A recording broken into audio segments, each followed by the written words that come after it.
desafío hacia los objetos climáticos.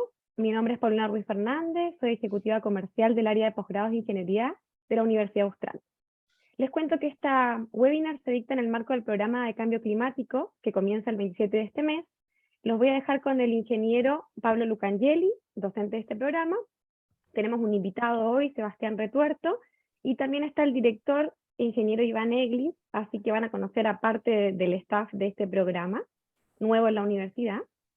Por mi parte les voy a estar enviando un mail mañana con toda la información del curso porque están interesados. Les pido que durante la reunión mantengan cámaras encendidas, micrófonos silenciados y que además se renombren. Si no saben hacerlo, este es donde tienen su imagen, hay 3 puntitos, ponen renombrar y ponen su nombre y apellido, así podemos identificarlos y enviarles este correo mañana a primera hora. La moderadora que nos acompaña hoy es Belén Agostino, le pueden escribir por el chat para lo que necesiten sobre soporte, y que también, bueno, estoy ahí conectada, disponible. Al finalizar, vamos a abrir un espacio de consultas, pueden ser por escrito, levantando la mano, abrimos micrófono, vamos a ir armando la dinámica. Así que bueno, no los entretengo más, espero que disfruten de la webinar y los dejo con Pablo. Muchas gracias, Paulina. Bueno, Iván, no sé si querías hacer algún comentario o vamos un comentario muy breve, puntualmente. Como dijo, esta charla se da en el marco de un programa de cambio climático que empieza el 28, así que la idea después, puntualmente, si uno quiere, digamos, conocer más sobre el tema de cambio climático y sobre cuestiones relacionadas, digamos, a esta temática, lo invitamos, digamos, a todos ustedes a participar.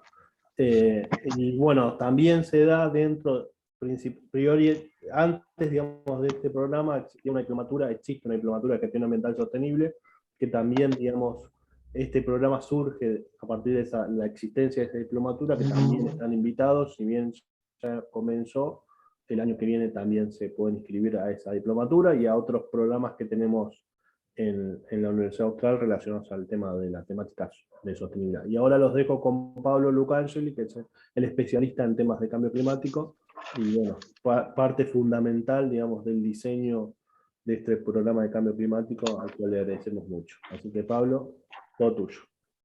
Muchas gracias, Iván. Y bueno, como bien dijo Iván, esta charla y hablar de energía y transición energética y crisis climática, bueno, es parte de esto, de la urgencia y de la necesidad de conocer más de estos temas.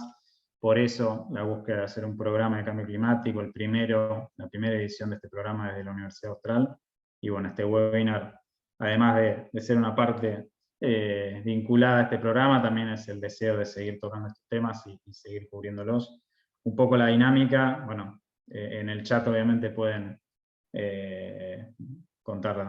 saludar, contar de dónde son, empezar a hacer las preguntas que vayan surgiendo a lo largo de la charla. Les cuento un poquito la dinámica, ahora voy a compartir pantalla, vamos a hacer un poco un recorrido, un poco de la realidad actual, un poco de la necesidad de descarbonizar la matriz energética, un poco del cómo, y después nos vamos a volcar en un pequeño diálogo para entrar en un poco más de detalle con un experto y consultor en temas energéticos, Sebastián Retuerto, que bueno, nos está llegando desde el Reino Unido, con lo cual está haciendo un esfuerzo en horario para estar aquí con nosotros, y va a ser un gusto charlar con él. Así que esa va a ser un poco la dinámica, y luego de este intercambio estaremos abiertos a contestar las preguntas que vayan surgiendo en el chat y que nos puedan hacer, y ahí daremos cierre a la actividad. Bueno, vamos a compartir pantalla, no sé, Paulina, si quieren, bueno, hacer foco en la presentación, ya pueden quizás por ahora despiñarnos para que no estemos ahí en el foco nosotros.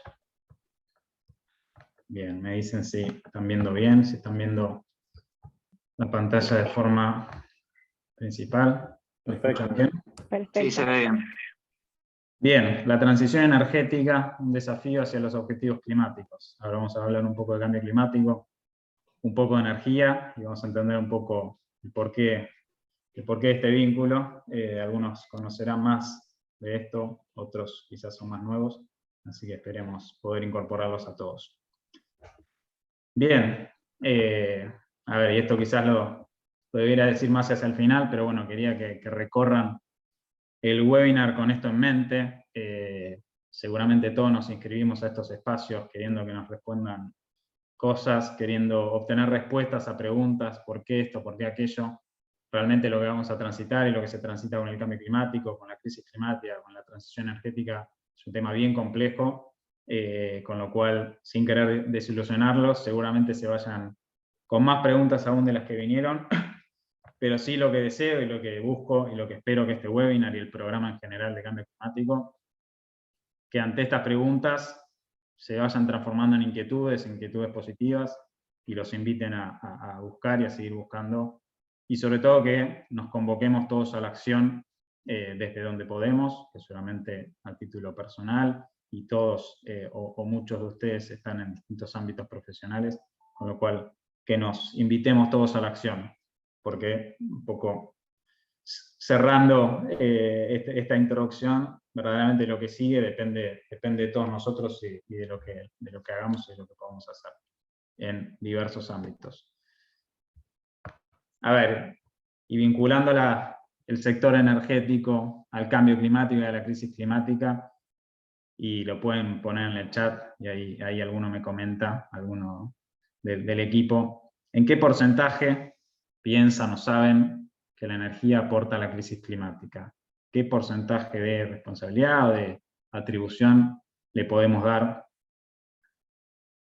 a este sector? Y ahí taché sector, y por qué, ahora vamos a hablar un poquito de por qué tachar y corregirme, que me corregí a mí mismo, y iba a escribir cuánto aporta el sector energético al cambio climático, y me corregí, ahora veremos por qué, y lo cambié por cuánto aporta la energía al problema del cambio climático. No sé si hay algún, Iván, si me lees una o dos respuestas, alguien que se haya animado. ¿Qué porcentaje del cambio climático? Acá hablan 60%, 80%, 99%, vuelven a repetir el 60%. Bien, lo de 80%. 99 era, bueno, bien, también la pregunta es un poco capciosa porque hay diversas formas de verlo, pero bueno, develando una posible respuesta, hoy actualmente o en los últimos números que se tienen, la energía es responsable por el 73% de las emisiones.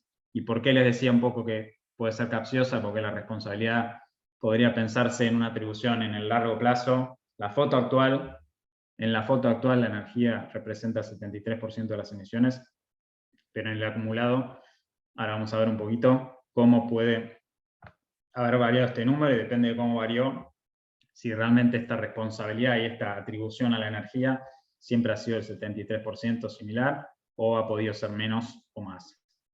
Y ahora bien, ¿qué vemos acá? Es un mapa de todas las fuentes de emisiones de gases de efecto invernadero, incluyendo el dióxido de carbono, el metano y todos los gases incluidos bajo este paraguas, por sector, y nos abre un poco que lo puse ahí, una cuádruple mirada, o 4 cosas que me parece interesante destacar y que vean, más allá de que vayan leyendo los nombres y voy traduciendo por las dudas por el idioma. Lo primero que debemos ver de acá es que una cosa es la oferta de energía, y ahí vemos 73% unificado, pero por el otro lado tenemos una demanda, tenemos quien demanda energía, y ¿qué podemos ver? El uso de energía en industria con un 24%, en transporte un 16%, y si lo abrimos tenemos 12% en transporte carretero, 2% en aviación, uso energético en edificios comerciales, residenciales.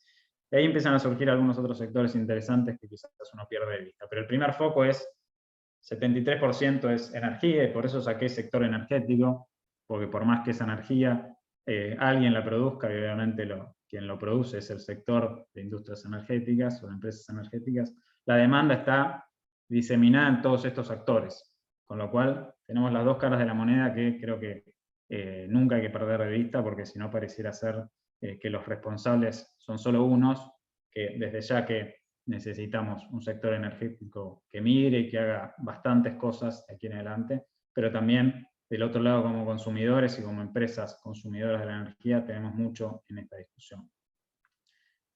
Otro punto que queda destacado acá es sectores que son verdaderamente intensivos en el uso de energía. Solo la producción de de acero y hierro representa el 7% de las emisiones globales, con lo cual salen a relucir sectores verdaderamente intensivos en el uso de la energía y que son focos en sí mismos para realmente pensar en la descarbonización. Si seguimos descomponiendo esto, este mapa que nos dice un montón de cosas y que quizás no está explícito, pero hablamos de energía y dentro de este mapa, de este 73%, tenemos energía usada de forma directa, que seguramente esté más vinculada al transporte, todo lo que son combustibles para el transporte. Lo mismo en cierta parte de la industria y residencial, pero por otro lado hay otra parte de la energía que fluye en forma de electricidad, y esa seguramente sí está más arraigada en la industria y sobre todo en la parte residencial, y que es otra mirada, con lo cual también tenemos que entender que una matriz energética es distinto que una matriz eléctrica, y son dos conceptos que difieren y difieren mucho. Y ahora vamos a ver por qué hacemos todas estas descomposiciones.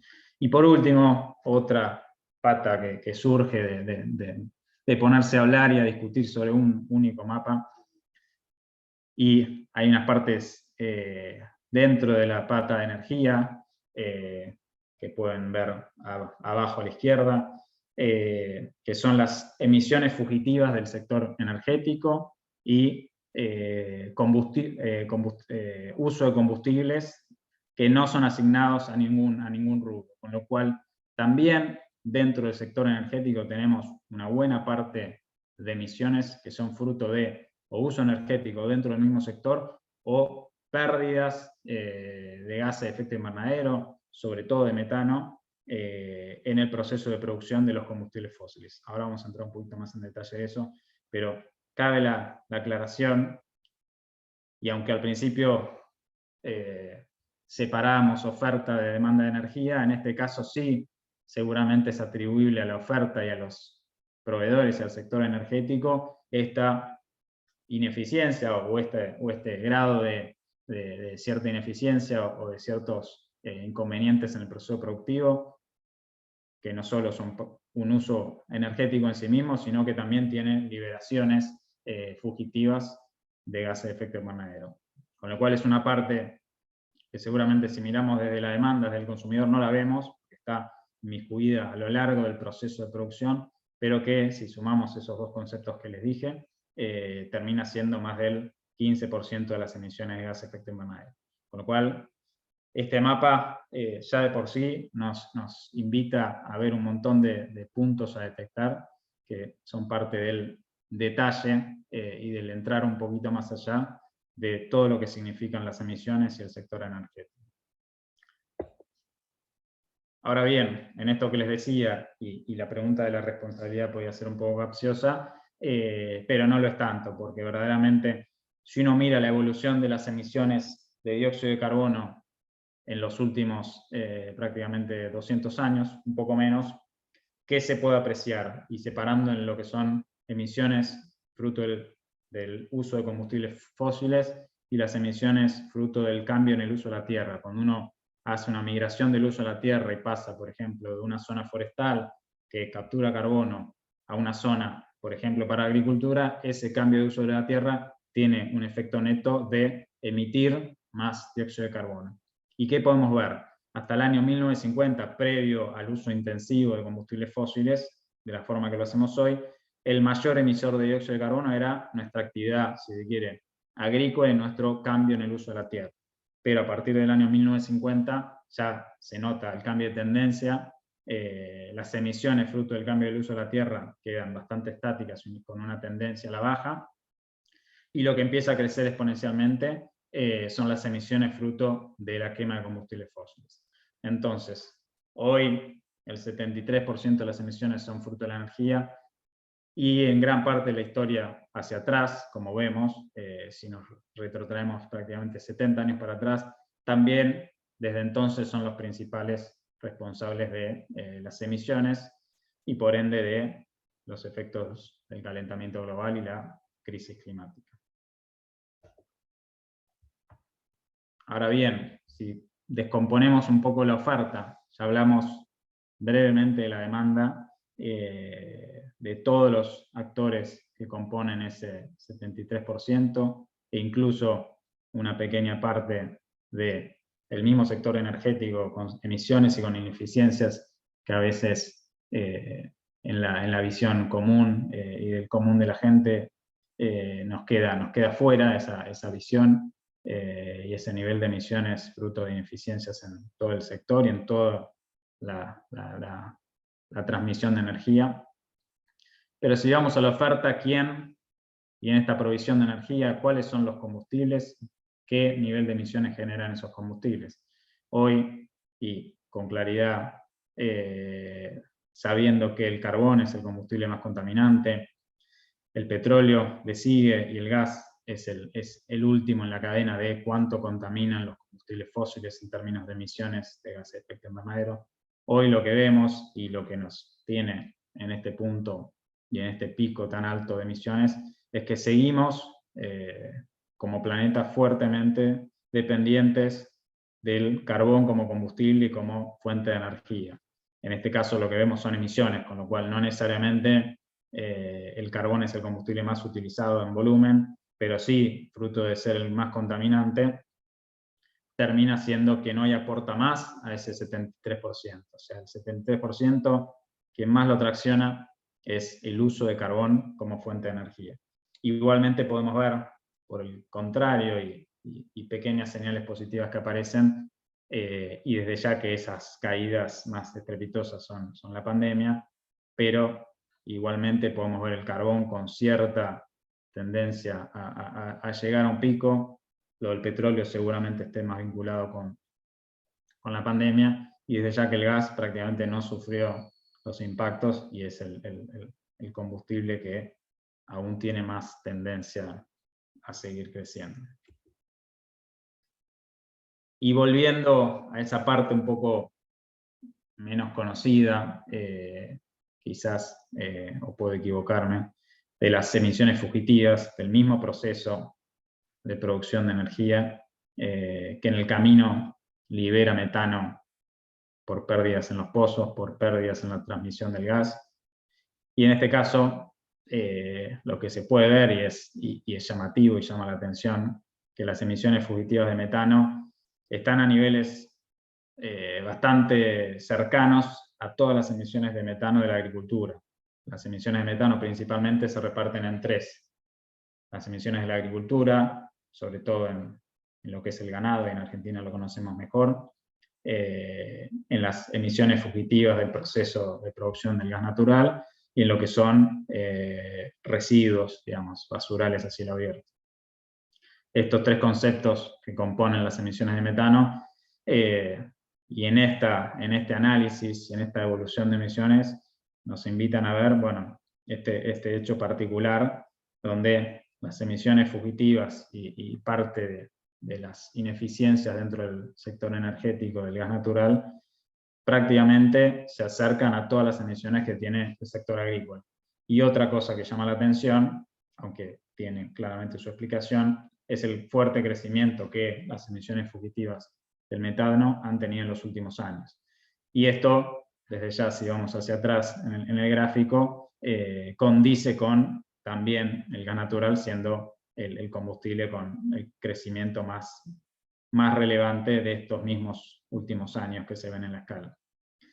Y esto que también nos invita a pensar, y es un poco a veces la discusión que surge cuando se habla en el gas natural como el combustible fósil de transición, también nos invita a pensar el riesgo colateral que esto trae. Digamos, estas emisiones fugitivas ante un escenario donde el gas natural tome mayor preponderancia en la matriz energética, realmente es un riesgo colateral a tener presente, a tener en cuenta, y a ver firmemente de cómo se puede y se debe mitigar. ¿Y por qué es relevante esto? El metano es un gas de efecto invernadero con un potencial de calentamiento, con un potencial de hacer impacto en esta problemática más de 20 veces por encima de lo que es el dióxido de carbono, el gas más tradicional y que más conocemos. Con lo cual este es un tema no menor y que no hay que perder de vista, más aún considerando que la tendencia al gas natural es a seguir creciendo en la oferta y demanda de energía, y por ende estas emisiones fugitivas también tienen esta misma tendencia y debieran ser otro punto de foco, como los anteriores que vengo mencionando. Por el contrario, si nos vamos con el slide anterior, hablábamos un poco del gas y el posible impacto del gas y su crecimiento como combustible de transición. En este caso, lo que evaluamos y lo que miramos en esta preponderancia del carbón como principal fuente de emisión de dióxido de carbono, lo que vemos es, bueno, quiénes son los actores que traccionan el carbón. Y bueno, acá podemos ver claramente quién está y quién es el actor que tracciona el mundo del carbón y las emisiones del carbón. Vemos por lejos y con un amplio margen respecto de cualquier otro país que hoy tenga emisiones vinculadas a la energía y al carbón. Con lo cual nos invita a pensar también en que hay acciones y actores muy dedicados con los cuales se tiene que trabajar esta transición energética, sobre todo pensando que el carbón es el combustible fósil más nocivo, y que ya la transición de carbón a otras alternativas, pasando por el petróleo y por el gas natural, ya es una evolución, y lo vemos y se ha visto si miramos las curvas, la curva roja, que son las emisiones fruto del uso de carbón en Estados Unidos, vemos una fuerte caída. También lo vemos en la Unión Europea, una fuerte caída de las emisiones fruto de la combustión del carbón.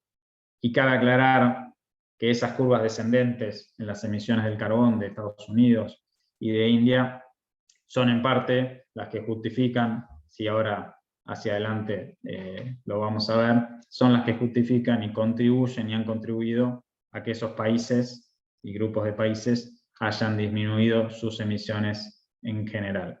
Con lo cual la transición y la salida del carbón es un punto no menor, y uno adicional que vamos sumando a los destacados en esta necesidad de transicionar. Y acá sumamos nos salimos un poco de la energía, nos salimos de ese foco, seguimos en cambio climático, y simplemente un punto a destacar, cuando hablamos de cambio climático, de crisis climática, tenemos que entender que también la salida de este problema tiene aparejada muchos otros co-beneficios y beneficios adicionales que también van a venir de lograr efectivamente descarbonizar nuestras economías. También hay que destacar que un escenario donde resolvamos y avancemos en la mitigación del cambio climático no está exento de desafíos y de riesgos adicionales. Eso también es cierto y hay que detectarlos y atacarlos. Pero en este caso lo que vemos es los países con mayor preponderancia de carbón en sus economías, y bueno, ahí en rojo para ayudarlos a detectarlos, China, India y algunos otros alrededor de la zona, y en la derecha los países con mayores tasas de mortalidad asociadas o atribuibles a la contaminación del aire en los exteriores, digamos, vinculado, entre otras cosas, con la quema de combustibles fósiles. Con lo cual, hay un estrecho vínculo entre este tipo de atribución de muerte o de muerte temprana por polución del aire y el cambio climático y la quema de combustibles fósiles, y el avance que podemos hacer en minimizar esta problemática va a tener impactos positivos, si lo vemos, por el contrario, en países que no tienen esta dependencia del carbón, con tasas mucho menores. Este es un pequeño paréntesis, pero estaba estrecho con la dependencia de China del carbón, y por eso quería mencionarlo y un poco resaltar el vínculo, y que uno podríamos estar bastante rato hablando de co-beneficios y miradas alternativas también vinculadas al cambio climático, pero bueno, solo quería mencionar esta, que tiene una relación estrecha con el uso del carbón. Si ahora nos preguntamos, y ya saliendo un poquito de este pequeño diagnóstico, ¿qué es lo que debemos hacer para mitigar el cambio climático? Me faltó un signo de pregunta. pero es una pregunta. ¿Qué debemos hacer para mitigar el cambio climático? Y un poquito miramos para atrás, seguimos mirando para atrás para entender lo que hay que hacer. Y los invito a tratar de entender este gráfico, que es bastante representativo, y que lo que muestra son cuáles son los drivers, cuáles son los indicadores, los puntos que traccionan el cambio climático negativamente, digamos que impulsan negativamente el cambio climático, y esto es que impulsan las emisiones hacia arriba, y cuáles son los drivers, los puntos que logran reducir el nivel de emisiones y por ende el cambio climático. Podemos ver que quien tracciona y quien tiene correlación con el nivel de emisiones, que es lo que podemos ver, la primera curva es la curva de más arriba, es la evolución de las emisiones de dióxido de carbono. Las dos que le siguen son la población y el PIB per cápita. Podemos ver una estrecha relación entre ambas. Esto es una foto mundial. ¿Y qué tenemos por debajo? Por debajo tenemos algunas palancas que nos tiran las emisiones para abajo, que nos ayudan a que las emisiones no sean tan altas. La primera, la que pueden ver en rojo, la intensidad. Vamos a ir por la segunda. La segunda, la intensidad de energía, la que está en violeta, es cuánta energía yo necesito para $1 de valor agregado adicional. ¿Cuánto necesito energía para aportar más valor agregado? Lo que podemos ver es que a medida que pasan los años, cada vez necesito menos energía para entregar un poco más de valor agregado. Eso logra hacer que incluso creciendo el PIB per cápita, las emisiones no crezcan al mismo nivel. Y lo otro que logra tirar las emisiones para abajo es cuántas emisiones tiene una unidad de energía. Cuanto más logre que cada unidad de energía sea más limpia, sea menos dependiente de los combustibles fósiles y por unidad de energía emita menos, voy a lograr también reducir o empezar a nivelar el nivel de emisiones. Entonces, ¿por qué traigo esto de miramos para atrás para entender hacia adelante? Sabemos que la población, aunque va a tender a estabilizarse, en algún punto de las próximas décadas, sigue creciendo. Sabemos que el PBI va a seguir una tendencia alcista, con lo cual la necesidad y la oportunidad, dadas las primeras variables que son tendencias y que están bastante echadas las cartas, lo que es el PBI y la población, lo que nos queda es trabajar con lo de abajo, con la intensidad energética, que es una forma de decir ser cada vez más eficiente con el uso de la energía, entender los distintos sectores de la economía, su dependencia de la energía y ver cómo empezar a torcer ese rumbo. Aquí entra mucho también lo que es economía circular, que nos invita a lograr hacer lo mismo con menos dependencia de nuevos materiales y por ende con menos dependencia de energía extra.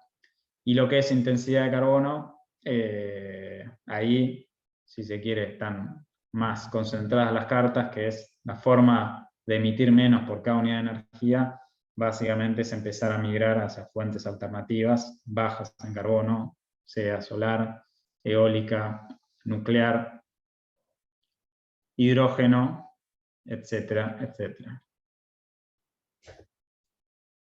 Y para dar un ejemplo de la misma curva, en un escenario de un país, si se quiere, desarrollado, que ya ha logrado transitar este camino, donde las emisiones empiezan a bajar, aún con población y PBI per cápita creciente, vemos este escenario y el escenario hacia dónde tenemos que ir, obviamente con el desafío de trasladar esto a países en camino al desarrollo y a países emergentes, pero este es el escenario a donde debiéramos llevar la foto mundial. Incluso con poblaciones crecientes que se vayan estabilizando y con PBI per cápita que sigan en camino, necesitamos lograr que la eficiencia energética, la intensidad energética de la economía vaya con una tendencia a la baja y cada vez más acelerada, fruto de acciones de eficiencia, ahorro energético, de entendimiento de los distintos sectores de la economía y su dependencia de la energía y cómo poder trabajar eso, y también con una reducción de la intensidad de carbono de cuánto contamina cada unidad de energía que necesitamos. Acá vemos un ejemplo, desde ya es un ejemplo de países desarrollados, pero es el norte de lo que necesitamos lograr, compensar los avances de la población y la economía con esfuerzos en eficiencia energética, en un reentendimiento de cómo son los sectores económicos frente a la energía, y con una migración de la matriz energética hacia alternativas más limpias. Bien, no sé, Iván, si hay alguna pregunta muy destacada que haya generado mucha inquietud hacia atrás, que me quieras marcar, o seguimos. No, por ahora seguimos. Los invito también, bueno, si están ahí, tanto vos como Sebastián, si hay algo que puedan y quieran contestar, invitados a hacerlo. Ahí está, perdón Pablo, Ramón levantando la manito, a ver si quiere preguntarnos algo, me parece. Dale, cómo no. Quería hacerte una consulta, Pablo. ¿Cuánto es el impacto en porcentaje de Argentina en esta matriz de CO2 mundial, ¿no? O sea, entiendo que China, Estados Unidos y las potencias industriales son las que más contribuyen a esta contaminación. Ahora, en el caso de Argentina, entiendo que ese porcentaje es muy pequeño. Y por otro lado, siendo Argentina un país con una matriz energética bien ligada al gas, eh, ¿cuál es la estrategia de reducción de CO2 mirando, bueno, el GNL o el GNC como combustible de transporte?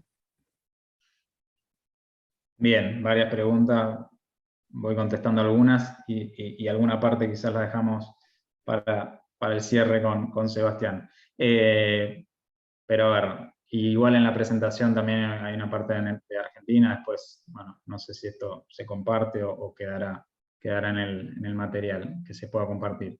A ver, Argentina es menos del 1% de las emisiones, pero por otro lado, que parece poco, según cómo se lo mire, somos en la lista el actor número 24, por lo cual, bueno, según la mirada que tengamos, somos mucho o poco, digamos, hay ciento tantos países, no tengo el número de cuántos países somos, pero una buena cantidad de países menos atribuibles a este problema que nosotros, desde ya que hay una gran lista que son más atribuibles a este problema que nosotros. Correcto. Es cierto que nuestra matriz es más dependiente del gas, no tenemos prácticamente presencia de carbón. También es cierto donde nuestra matriz, donde el aporte general de la energía es el 73%, en nuestro caso es algo menor por la relevancia en Argentina de lo que son el sector agrícola, que es más relevante que la media. Pero igualmente hay numerosos factores que nos tienen que invitar a la acción, algunos los podemos ver un poquito más adelante. Primeramente, bueno, somos un actor menor que otros, pero bastante mayor que unos cuantos. Tenemos una matriz dependiente del gas, pero también de la hidroelectricidad, que tiene sus riesgos. Somos importadores de gas, con lo cual debiéramos tener interés, o podríamos seguir teniendo intereses en construir nuestra matriz de renovables para lograr mayor autonomía y eventualmente ese gas poder exportarlo más que tener que importarlo. Se vienen próximamente en Europa medidas de ajuste en frontera de impuesto al carbono, que nos puede y nos va a afectar seguramente, y nos va a invitar, en ese caso por las malas, también a tener que descarbonizar nuestra economía, con lo cual no faltan los motivos y cada vez van a ser más los que nos inviten, por más que podamos ser un actor menor y que podamos tomarnos un tiempo mayor, o que dentro de las responsabilidades compartidas pero diferenciadas nos atribuyamos un tiempo un poquito mayor. Tenemos que igual encarar esto. Lo que hablemos hoy, de nuevo, es bastante aplicable y no hay mayores diferencias para Argentina, porque aunque seamos dependientes del gas, cuando miramos nuestra matriz energética, la dependencia del petróleo igual es fuertísima, y ahí se invitan todas las acciones que podamos hacer hacia electrificar la economía y verdaderamente ir saliendo de esa dependencia del petróleo. con lo cual, bueno, por encima de este escenario global, y que hay algunos slides de Argentina y que podemos también discutir un poco con Sebastián, hay muchos motivos para invitar y para entender que Argentina tiene que ser parte de esto, además de los compromisos climáticos que ya asumió y que asumió el 2050 ser carbono neutral, con lo cual, bueno, después lo retomamos sobre el cierre en el cruce de ideas con Sebastián, y cualquier cosa lo retomamos al final, viendo algunos slides, pero definitivamente, aunque seamos una parte de esto, es importantísimo involucrarnos en esta transición, y al menos, como vamos a ver un poquito más adelante, tener planificado qué puede pasar y qué tendría que pasar por el bien de Argentina y de los argentinos. Pero bueno, después retomamos y ampliamos, si quieren, un poquito más.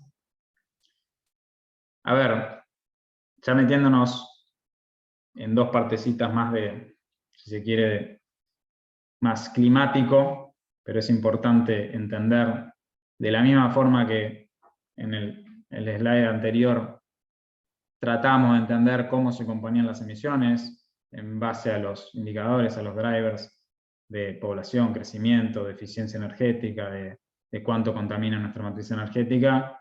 Imaginen que para pensar hacia adelante y para proyectar la crisis climática, para pensar dónde podemos llegar a estar a futuro respecto a esta crisis que da calentamiento del planeta, aumento de temperatura, impactos climáticos, todos esos parámetros hay que ponerlos hacia adelante para poder imaginarnos a dónde vamos y hacia dónde vamos si seguimos con estas prácticas que son nocivas, digamos, para la población en términos ambientales.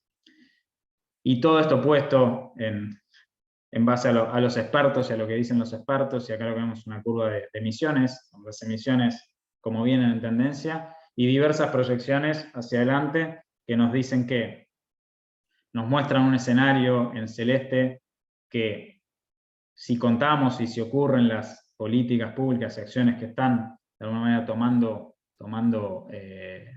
escena en lo que es la acción global, igualmente vamos hacia un escenario donde el planeta se caliente prácticamente entre 2,5 y 3 grados, que está bien por encima de lo que dice el Acuerdo de París, que es, para los que no lo saben o no lo recuerdan, dice que la temperatura no debiera exceder los 2 grados para que verdaderamente evitemos los peores efectos. Entonces, el hoy y hacia dónde estamos yendo con las acciones que estamos tomando, nos deja en un escenario de 3 grados por encima de la temperatura media del planeta, y que está bien por encima del Acuerdo de París.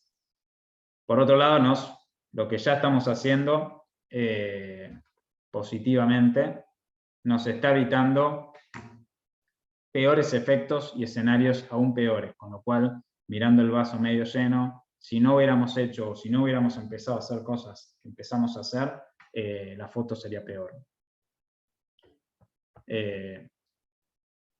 Perdón, simplemente Paulina y me dicen que están queriendo entrar unas personas, no sé si los pueden hacer ingresar. Gracias. Bien, por el otro lado, si vemos lo que los gobiernos dicen que harían o dicen que van a hacer, pareciera ser que estamos más cerca del Acuerdo de París, y los compromisos que se están poniendo, y lo que dicen, perdón, nos llevan más cerca de los 2 grados. Esto nos muestra una foto de lo siguiente. Si no hubiéramos estado haciendo, que esa no está proyectada, si no hubiéramos estado haciendo lo que venimos haciendo, sería un escenario aún peor y más catastrófico. Haciendo lo que estamos haciendo, vamos en un camino de los 3 grados, aún un poco por encima de lo que dice el Acuerdo de París. Y también nos muestra una realidad de, comparando lo que hacemos y lo que decimos que hacemos, realmente tenemos una variabilidad bastante importante, lo que también lo hace complejo y nos muestra esto, que del dicho al hecho todavía está habiendo un largo trecho, y nos debiera invitar a reflexionar de, bueno, cómo es el vínculo entre lo que los países, los gobiernos, las empresas están diciendo y lo que están haciendo, y cómo podemos monitorear y realmente tomar gobernanza sobre eso y hacer cumplir los compromisos. Bien. Disculpen que se quedó frisado. Acá entro un poco en detalle, si esto alguno lo confunde, después lo podemos reflotar. Si por el contrario vemos estos mismos escenarios, pero ya no hablando de emisiones, sino hablando de las proyecciones de temperatura, desde ya que tenemos escenarios más pesimistas que nos dejan en 5 grados, que estos son los escenarios que estaríamos evitando con las acciones que estamos tomando, y escenarios más optimistas que nos acercan a cumplir con el Acuerdo de París, que es estar por debajo de los 2 grados. Pero ¿qué vemos y qué resalté con ese círculo? Vean que todos los escenarios recorren mínimamente y están por encima de 1 grado y prácticamente llegan a los 2 grados.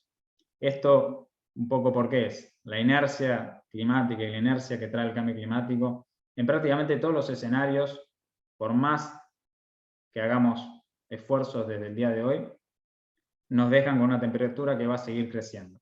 Entonces, esto nos abre 2 puertas. La primera es, tenemos que actuar hoy, tenemos que actuar de forma urgente, tenemos que actuar ya, porque lo que hagamos hoy recién empieza a mostrar resultados de acá a un periodo de tiempo de 15, 20 años. También nos invita a entender que dado que por los próximos 15, 20 años la temperatura va a seguir creciendo y la temperatura va a seguir creciendo y los impactos del cambio climático también van a seguir creciendo, debemos actuar en adaptarnos. Debemos actuar no solo en mitigar el cambio climático, sino en adaptarlos a los efectos del cambio climático. Cualquier duda sobre esto me van preguntando, por favor. Bien, ahora sí vamos a meternos un poquito en energía. Perdón. ¿De esto alguna duda? Sí. Estás hablando de las consecuencias del cambio climático y estás mencionando lo que va a subir la temperatura. La duda sería, ¿cuáles son las consecuencias por subir la temperatura, supongo? ¿Qué implica eso en nuestra vida, para nuestro planeta? Bien. A ver, la idea no era meterse tan en cambio climático, era más energía, pero claramente es importante un poco tocar esa parte. A ver, los impactos del cambio climático y los impactos del aumento de la temperatura van a estar en torno a aumento de fenómenos climáticos extremos, sea huracanes, sea inundaciones, sea sequías, desde ya el derretimiento de los hielos permanentes con la consecuencia del aumento del nivel del mar. ¿Y qué es lo que hay que tener presente? Que estos fenómenos ya están visibles, ya se ven actualmente, que van a ir creciendo a medida que aumente la temperatura, con lo cual, que hoy ya estemos 1 grado centígrado por encima de la temperatura media del planeta, la que supo estar en niveles preindustriales, ya nos está dando visibilidad a estos impactos. Ya vemos derretimiento de los hielos permanentes, menores capas de hielos, más probabilidad de tener veranos libres de hielo en los polos. Todo esto trae aparejado fenómenos que ya vemos, mayor probabilidad de incendios, fruto de mayores periodos de sequía. Y todo esto va a ir creciendo, y lo que vemos es que si la temperatura en los próximos 20 años, la tendencia y todos los escenarios arrojan una tendencia alcista, estos fenómenos van a ir creciendo: sequías, inundaciones, aumento del nivel del mar, incendios, con lo cual, por un lado, tenemos que adaptarnos a estos fenómenos, y por el otro lado, lo que venimos charlando en la primera parte de la charla, tenemos que empezar a mitigar este problema. ¿Para qué? Para que la tendencia vaya más hacia la curva celeste y nos estabilicemos en torno a lo que pide y dice el Acuerdo de París, de que para evitar los peores efectos tenemos que estar por debajo de los 2 grados, más que irnos hacia la curva roja y roja más oscura, donde el aumento de temperatura realmente sea el más nocivo para la población. Igualmente, sobre el final, si no, lo repasamos. Pablo, ¿yo te puedo hacer una consulta? Sí, cómo no. Aprovechando que estaban hablando de lo que son las consecuencias, la pérdida de biodiversidad, por ejemplo, con lo que pasó el COVID, que dicen que justamente la pérdida de biodiversidad hizo que el virus pase, ¿no?, de los animales a las personas. ¿Es una posible consecuencia que se pueda volver a dar? A ver, no soy experto en biodiversidad. Desde ya, que el cambio climático y la pérdida de biodiversidad están estrechamente ligadas, y quien conoce de biodiversidad también sabe que la pérdida de biodiversidad está muy vinculada a problemáticas como lo pueden ser la transmisión de ciertas enfermedades. Por el contrario, la biodiversidad es un ente que puede parar todo eso, que un poco nos frena de estar vinculado con ciertas cosas, o de que se propagan rápidamente, con lo cual definitivamente puede, digamos, no tengo autoridad ni conocimiento para decir que puede haber otra pandemia vinculada por eso, pero desde ya que el cambio climático, y eso sí, digamos, puedo dar fe, el cambio climático está y tiene un vínculo estrecho, obviamente, o lo que ha generado el cambio climático tiene un vínculo estrecho también con lo que atenta contra la biodiversidad, y si seguimos atentando contra la biodiversidad, seguramente podamos empezar a ver más fenómenos de este tipo, o de otros que nos afecten fruto de perder biodiversidad. No sé si contesté, pero Sí, sí, no gracias, me siento gracias. capacitado para hablar de biodiversidad y de enfermedades de ese tipo o de pandemias, pero desde ya que biodiversidad, eso sí, y cambio climático están estrechamente vinculadas. ¿Está bien? A ver, y pasando y avanzando un poquito, y ahora hacia dónde vamos, o hacia dónde tendríamos que ir, porque no, y volviendo al inicio de la charla, es un tema verdaderamente complejo. En ningún ámbito podemos salir con todas las respuestas, justamente porque las respuestas y el camino lo tenemos que desandar y armar, y los escenarios están echados, y los caminos posibles, cada vez tenemos más información de hacia dónde podríamos ir. Depende, bueno, un poco de diversos factores, algunos que podemos controlar más, otros que podemos controlar menos, pero desde ya todavía hay margen de acción. La tecnología está, las herramientas están para hacer y para encaminar esta transición, desde ya que, bueno, tiene que haber voluntades de muchas partes, pero también acción de todos y de todos nosotros para cambiar torcer este rumbo. A ver, acá que vamos a ver un poquito rápidamente cómo son los caminos y las tendencias hacia adelante si seguimos con el business as usual, con el status quo, con las tendencias que traemos, y un poco cómo hay que torcer esas tendencias para llegar al net cero, digamos. ¿Y qué es el net cero? Es poder netear nuestras emisiones, o sea, reducir las emisiones a futuro hasta un punto que lleguen a un neto entre lo que emitimos y lo que removemos de carbono, y no estemos aportando más a esta problemática a futuro. Y si miramos cuál sería la tendencia con las acciones y con las políticas que están pasando en los países de las distintas fuentes de energía. Ya hoy existe una tendencia, ahí ven distintos colores, pero bueno, enfoquémonos en algunas.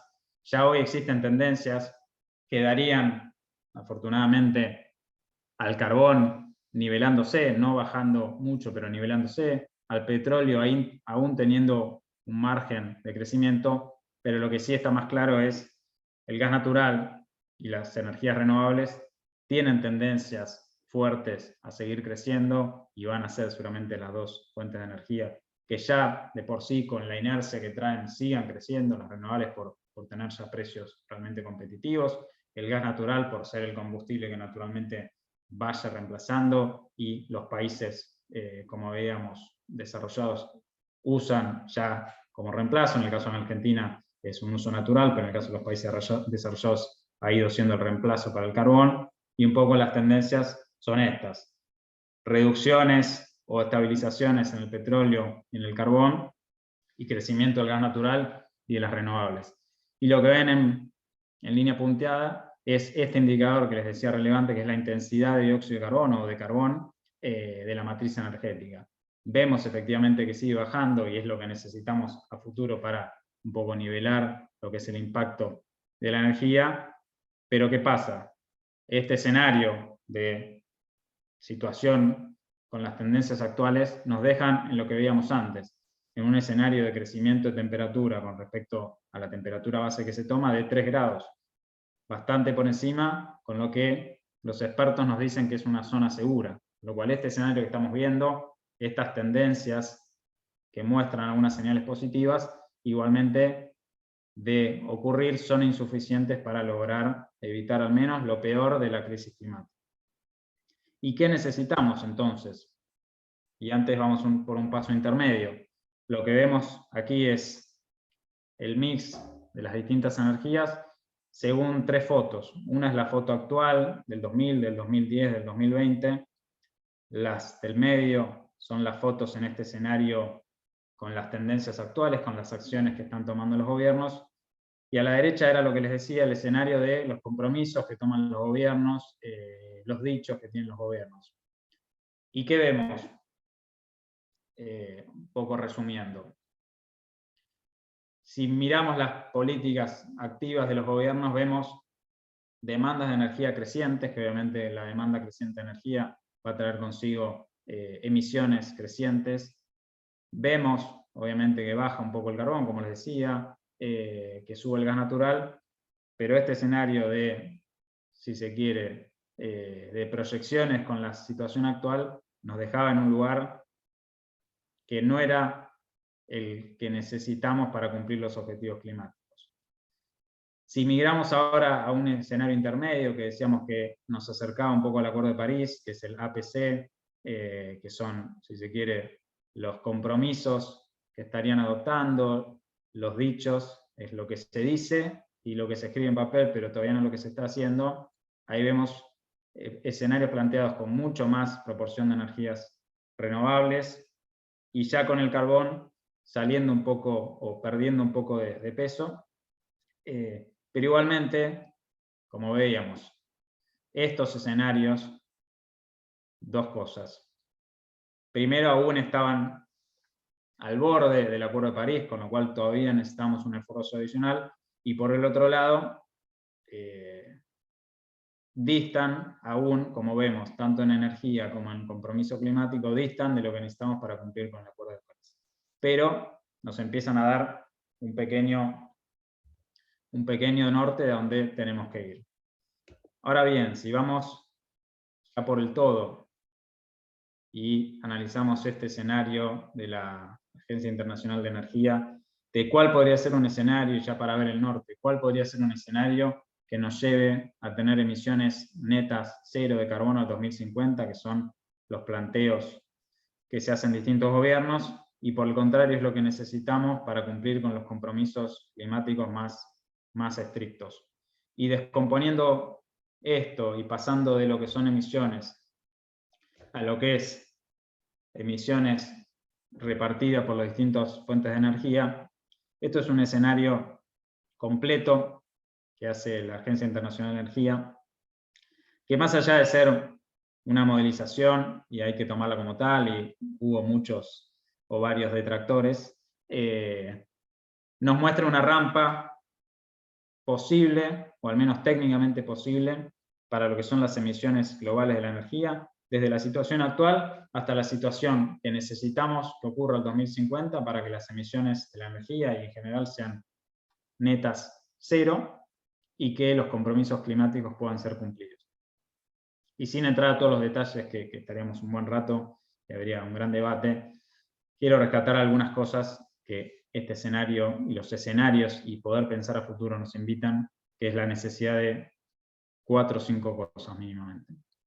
Vamos a necesitar una fuerte electrificación, porque electrificar nos permite migrar del uso directo de combustibles fósiles, como el petróleo, lo que es transporte, el gas, directamente en el uso de industrias, y migrar hacia un uso eléctrico nos acerca a la posibilidad de que esa electricidad venga de energías renovables, lo cual me ata con el punto número 2, la necesidad de un aumento relevante de la energía solar y eólica. Pero nos deja también, y nos invita a pensar que esto es mucho más diverso que solo pensar en que la salida de esto son energías renovables. Ya hablamos de electrificar, hablamos desde ya de energías renovables, pero también vamos a necesitar combustibles alternativos para ciertos usos de combustibles que no podemos quizás electrificar, o que son más difíciles de electrificar. Pongámosle el ejemplo de los aviones. Hacer un avión eléctrico puede ser más costoso, más complicado que otras alternativas, y veíamos en el primer gráfico que la industria de la aviación es el 2-3% de las emisiones, con lo cual esto es un desglose de partes, y este resumen de eficiencia energética, que ya lo mencioné varias veces, la necesidad de fomentar y reducir nuestra dependencia energética para el valor económico, la necesidad de combustibles alternativos para ciertos focos de emisiones que no podemos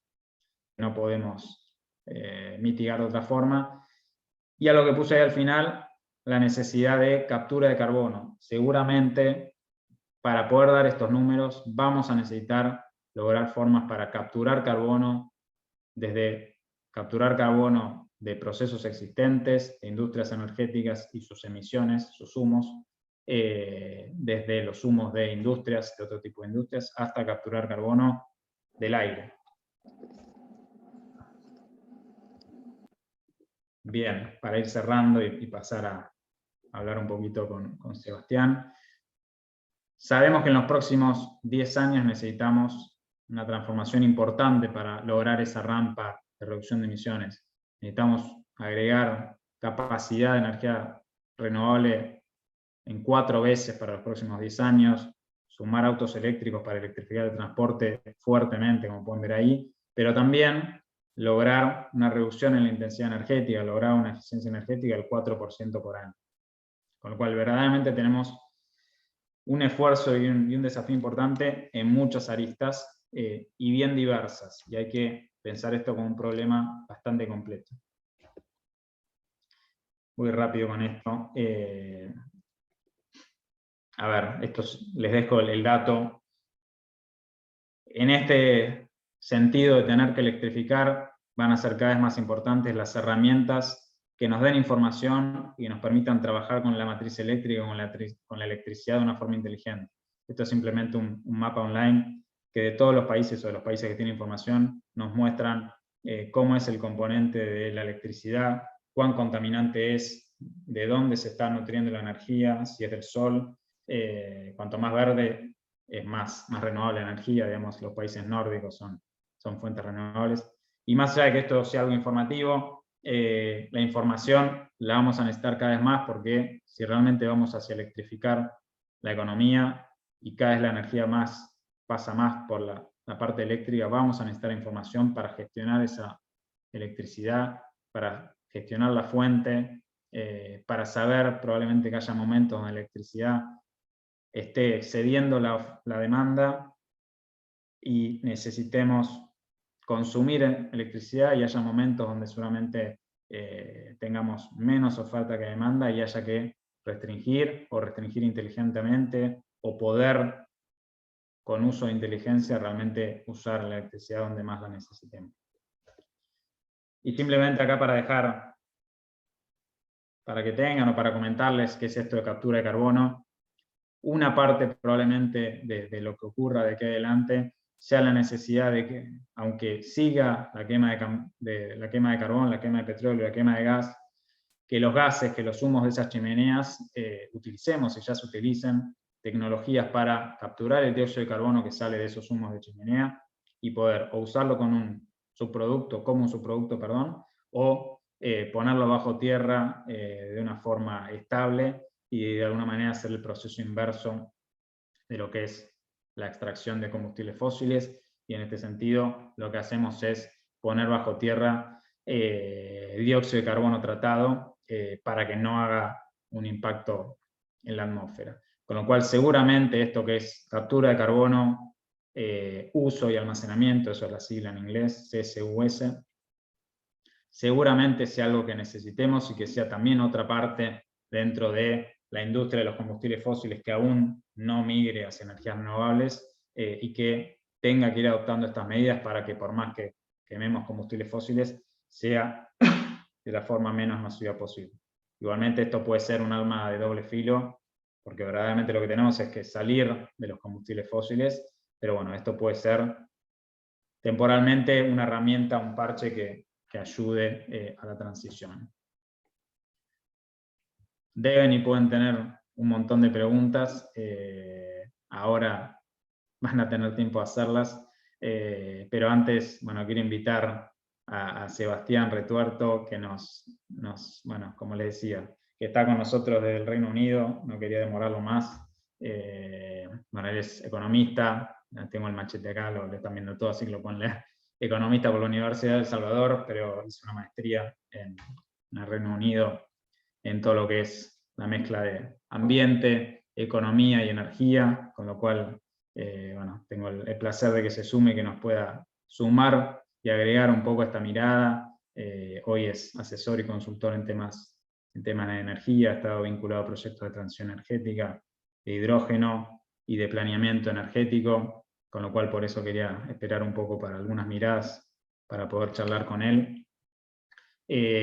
No sé, Paulina, yo voy a dejar de compartir, si nos podés poner a los dos. Dale, ahí Sebastián. está cambiando Belu. Ya estamos, vale, creo que ya estamos. Lo que pedí ahí es que levanten la mano si podemos abrir micrófono. Bárbaro. Cuando tengan alguna consulta. Dale. Primero, ahí yo me voy a dar el gusto de hacerle algunas preguntas a Sebastián. A ver, yo tengo la mirada de cambio climático, el paraguas, sé que Sebastián mira un poco más a fondo, así que me voy a adelantar algunas posibles preguntas del público. Primero, gracias, Sebastián, por sumarte, sé que es tarde ahí. Lo primero, si querés, Sebastián, y estás muteado, ojo, un poco viendo esto, que la realidad es que no lo vio, no tuve la posibilidad de compartírselo, así que tiene una mirada libre de prejuzgamiento. ¿Qué se te viene a la mente, digamos, viendo este recorrido global, viendo esta necesidad? ¿Qué es lo primero que se te viene a la mente? A ver, ¿lo tienen que desmutear? Ahora sí creo, ¿no? Sí, te escuchamos. Bien. Bueno, primero agradecerte, Pablo, Iván y al equipo la invitación. Así que, la verdad y felicitarlos por la iniciativa, tanto de esta actividad como del programa que creo que vas a comentar un poco más en detalle más adelante. Porque, bueno, me parece que es importante que todos entendamos la afectación que tienen todas nuestras actividades y acciones diarias en la generación de un cambio climático que claramente existe y está científicamente comprobado. Yo estudio economía, digamos, no soy un especialista en física y química, más allá de que he estudiado, pero creo que, digamos, estamos de acuerdo y la comunidad científica está de acuerdo que el cambio climático existe. Y creo que es algo que, así como todos en la escuela primaria y secundaria tenemos algunas materias básicas como era, creo que instrucción cívica o algún derecho o alguna matemática o física mismo, etc. Creo que este tipo de temática es importante que todos los profesionales que tenemos tal vez una función más trascendental en la sociedad respecto a que nuestras acciones tal vez tienen mayor impacto, es importante que todos tengamos por lo menos un entendimiento básico, ¿no? Así que los felicito y bueno, y agradezco los felicito por la iniciativa y agradezco la invitación. Así que abierto a conversar contigo, Pablo. A ver, Me anoté... Perdón, chicos, que los interrumpa, que Fernando ¿sí? justo había levantado la mano. Bueno, no sé si aprovechamos. Sí, a ver, Aprovechamos a Fernando, hacer una mezcla de preguntas. ahí te reactivé, Fernando, el audio. Hola, hola, ¿me escuchan? Bueno, Escucho, sí. mi consulta, bueno, dada que la transición energética, todos van a seguir una especie de lineamiento general, ¿de qué manera Argentina seguiría el lineamiento de la transición energética? Creo que hoy, desde esta perspectiva, creo que Vaca Muerta es un gran proyecto que sí o sí tenemos que transitarlo para obtener gas natural, pero además de demás fuentes de energía como el eólica o el hidrógeno, el hidrógeno en el sentido como algo expectativo, pero aplicada más a la industria, es por lo que sé, pero ¿de qué manera haría la transición argentina? Bien, ¿querés hacer un comentario, Sebastián? Si querés, se me ocurre capaz para hacer... A ver, hay muchísimas cosas para comentar. Dale nomás. Entonces, capaz que... Ahí veo que hay una mano levantada de Nicolás Medina. No sé si te parece capaz juntar algunas preguntas como para... Dale, Le escuchamos abro a el veces es micrófono a un poco más... Nicolás. Y Dale. tengo una por escrito también. Así que Dale. vamos a reactivar el audio ahí, Nicolás. Hola, buenas noches.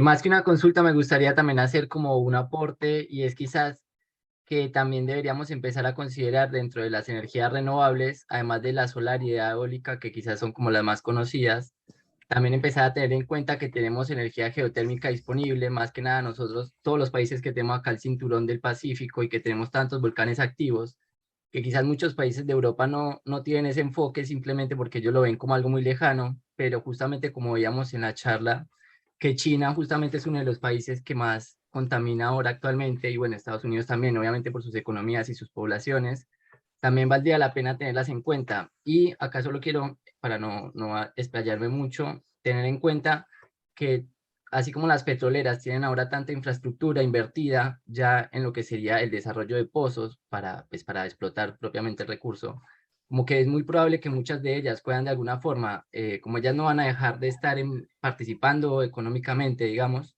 empezar a virar hacia una transición hacia lo que sería la explotación de otros recursos. Básicamente, la geotermia se necesitan pozos para sacar agua que está a mucha profundidad y que tiene cierta temperatura y cierta presión, y es de alguna forma quizás la industria que está más cercana a lo que sería la explotación de un recurso como energía renovable, serían las petroleras. Entonces quizás también como hacer ese llamado a todas las que son las petroleras grandes y que ya tienen los recursos invertidos en infraestructura, que empiecen como a investigar en esta energía renovable. También tiene muchas ventajas porque tiene alta eficiencia y producción continua respecto a la eólica o la solar, que tiene el problema de que depende del clima.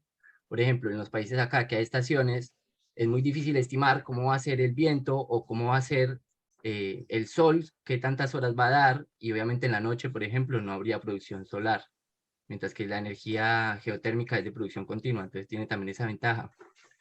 Y bueno, ya para terminar de conectarlo con lo que sería la producción de hidrógeno verde, por ejemplo, acá en Argentina, que hay muchos volcanes que están activos, pero en lo que sería la Patagonia, obviamente también habría que electrificar para poder llevar esa energía a las ciudades grandes que más requieren del uso de esa energía eléctrica, tipo Buenos Aires o Rosario o Córdoba. Pero si de verdad se empieza a invertir en esto de hidrógeno verde, una alternativa sería tener plantas de producción de energía geotérmica, y el transporte sería ya usando pues hidrógeno verde, que es muy probable que se vaya a terminar de desarrollar en los próximos años. Pero bueno, nada más quería como comentar eso. No dejar de lado la energía geotérmica, teniendo en cuenta que somos todos los países latinoamericanos, por estar justo en una zona de subducción, tenemos un potencial grandísimo de energía geotérmica.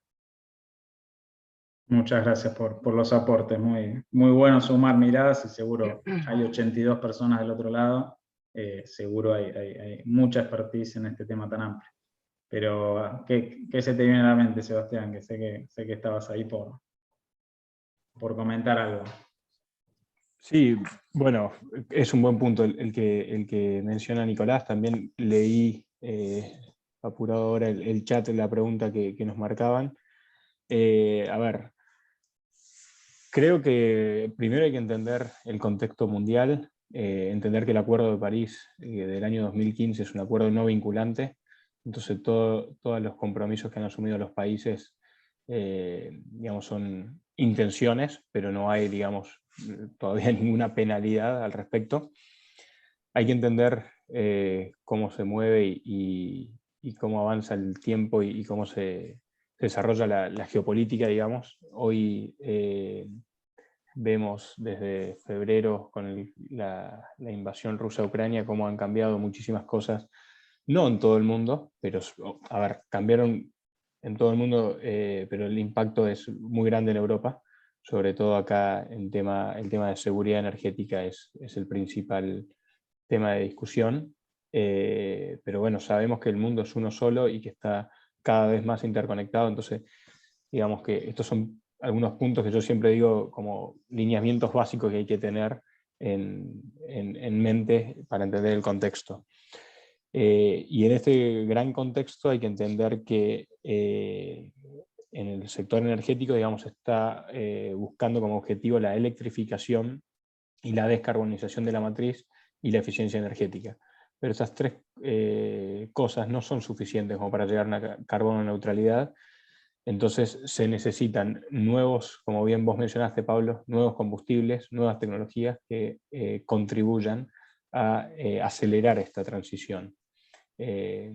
Obviamente también hay medidas de carbon offsetting, digamos, de absorción de carbono, que son importantes que se desarrollen para poder llegar a la carbono neutralidad, que la gran mayoría de los países, como bien vos mencionaste, Pablo, en el caso de Argentina y otros, se han planteado como objetivo al 2050, en el caso de China al 2060. Entonces, esto me parece fundamental, yendo al punto de energía, que la electrificación, la descarbonización y la eficiencia no es suficiente. Y ahí entra en juego estas nuevas tecnologías que mencionábamos, y entre ellas el hidrógeno, que digamos el sector científico llegó hoy en día a un acuerdo en común, por decirlo de alguna manera, de que el hidrógeno va a ser un combustible utilizado para ciertas actividades, como vos bien mencionabas, aquellas actividades que son muy difíciles de descarbonizar. Principalmente el transporte de alta densidad de consumo, de gran consumo de combustible, como es el shipping a nivel mundial, digamos los barcos, los aviones. También hay un acuerdo de que el hidrógeno va a ser utilizado y puede ser utilizado en lo que tiene que ver con la producción de fertilizantes. O sea, hoy los fertilizantes se producen a partir del hidrógeno. El hidrógeno hoy se utiliza a nivel mundial muchísimo, pero más de un 95% es cautivo, o sea, se produce in situ para producir otra cosa, como por ejemplo, en el caso de Argentina, la planta de Profertil, capaz alguno habrá escuchado la empresa, que está en Bahía Blanca, en el polo petroquímico. Entonces se obtiene el hidrógeno y a partir del hidrógeno se generan fertilizantes. Entonces el amoníaco verde, que se le denomina, por ser procedente, digamos, de hidrógeno a partir de energías renovables, que es el hidrógeno verde, creo que acá hay gente muy capacitada, así que creo que todos sabemos lo que es, o lo que se denomina hidrógeno verde, que es hidrógeno a partir de energía renovable.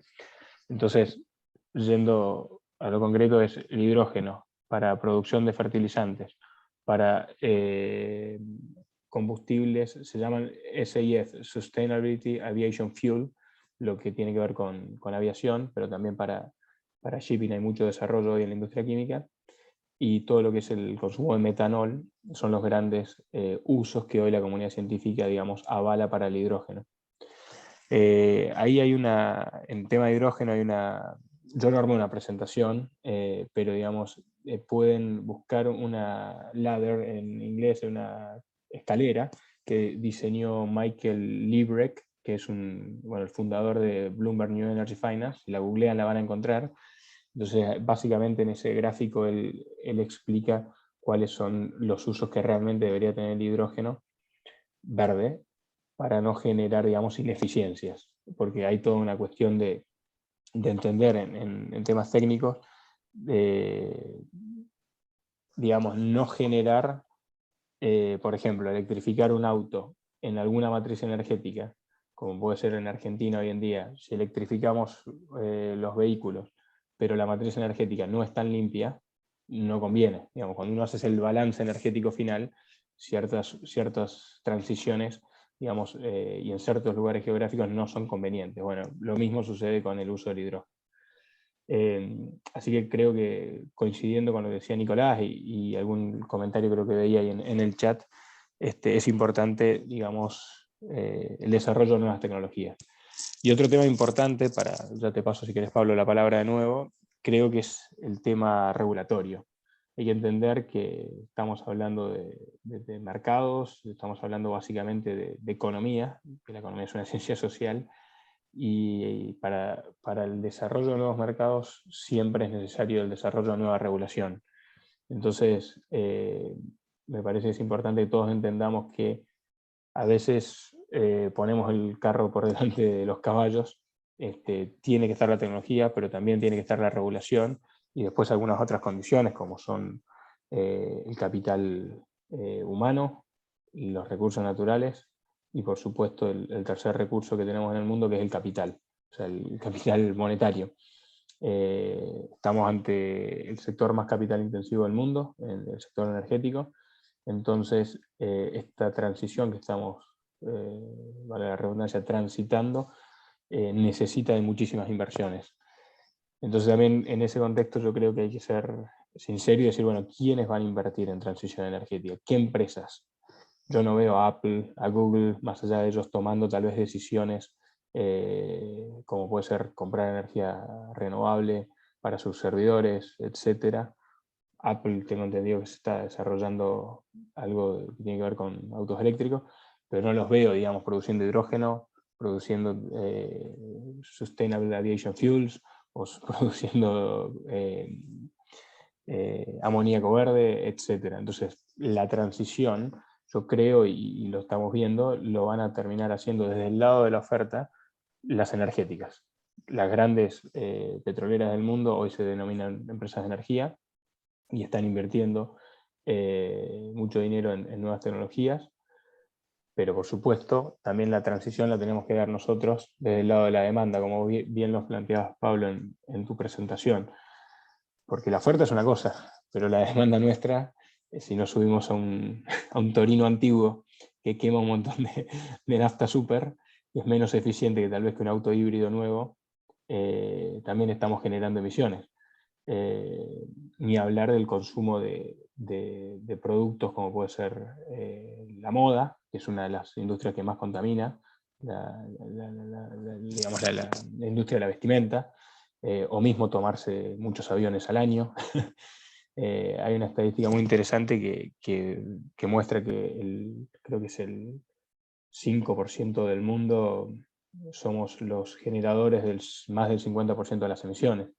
Y obviamente ese 5% del mundo, no recuerdo bien exactamente los números, capaz que no son así exactos, pero ese 5 o el número ese pequeño que sea del mundo, es el mundo que mayor capacidad económica tiene.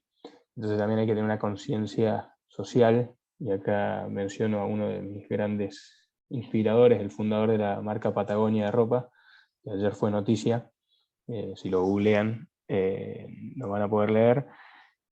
Creo que también va por los dos lados, ¿no?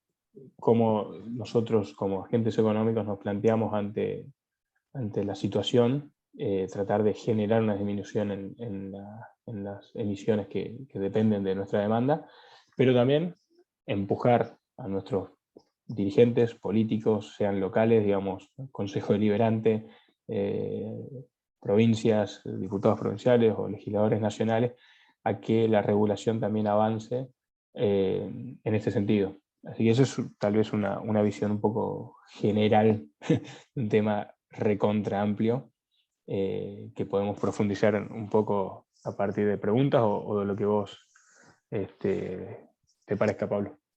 Está bueno lo que decís. Son varias patas que tienen que convivir.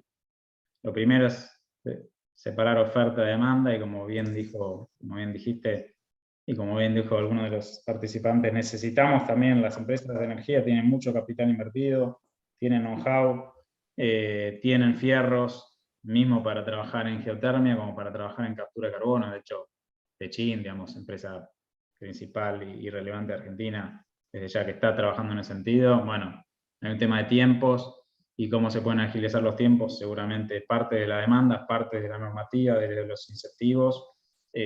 Para dar un ejemplo, en Argentina tenemos un impuesto al carbono, hoy aproximadamente $5 por tonelada de dióxido de carbono, pero en esto de tener, digamos, poca claridad en los incentivos, este impuesto primero no termina siendo destinado a la misma transición energética, con lo cual termina en la caja común, y por el contrario también sumado al nivel de, por el otro lado, subsidios a los combustibles fósiles, tener un impuesto por un lado, subsidios por el otro, ni siquiera ese globo de incentivos y castigos permite generar y acá sabrás mejor vos, Sebastián, un ámbito de precios relativos que nos inviten a ir hacia donde queremos ir. Y no sé si querés contar un poco cómo es el esquema de incentivos al hidrógeno que se está viendo en Europa.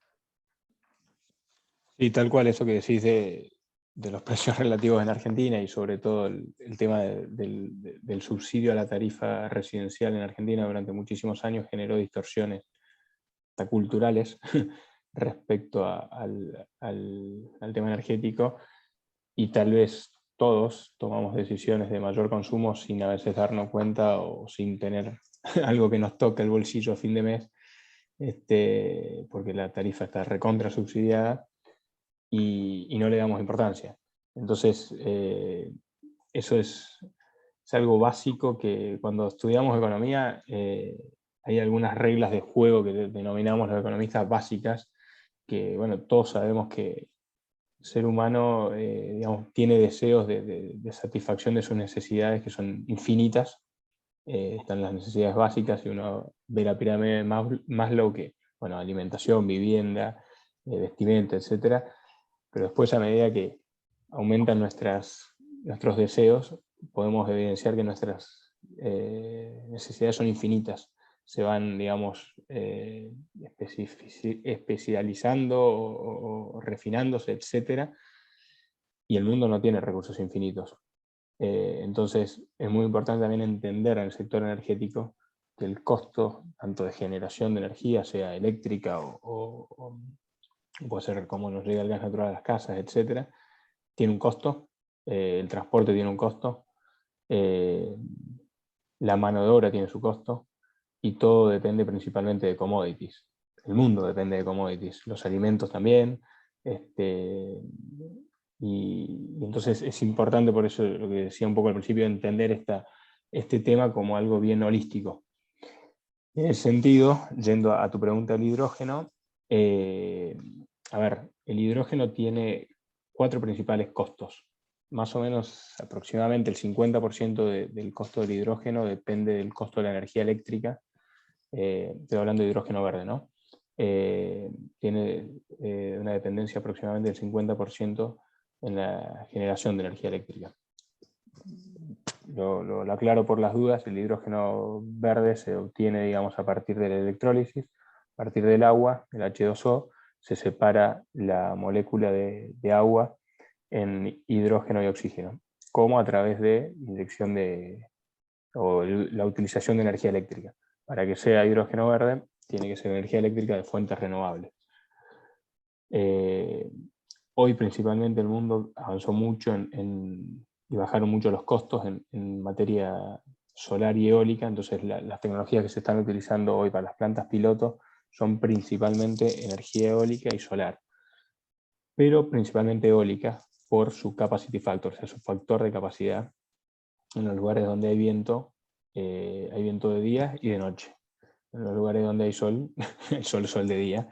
Entonces, el capacity factor, la cantidad de tiempo que genera la planta renovable energía, depende del recurso natural.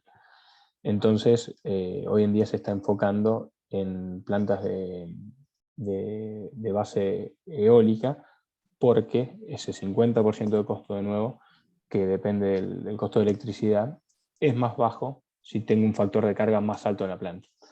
Entonces, el principal costo es energía eléctrica, que depende del CAPEX, que es el monto de inversión inicial que se necesita para montar la planta de energía renovable, el CAPEX de los electrolizadores, o sea, el costo de inversión inicial que se necesita para montar los electrolizadores, y los otros dos componentes del costo principal del hidrógeno son el capacity factor que mencionaba de las plantas de renovables, o sea, el factor de planta, y el costo de capital. Recuerden lo que mencionábamos recién, el sector energético es el más capital intensivo del mundo, entonces ese costo de capital es fundamental. Así como funcionan las commodities, el sector financiero internacional funciona integrado en el mundo, y el mundo, digamos, los países desarrollados son aquellos países que hoy nos ofrecen el menor costo de capital para financiar este tipo de proyectos.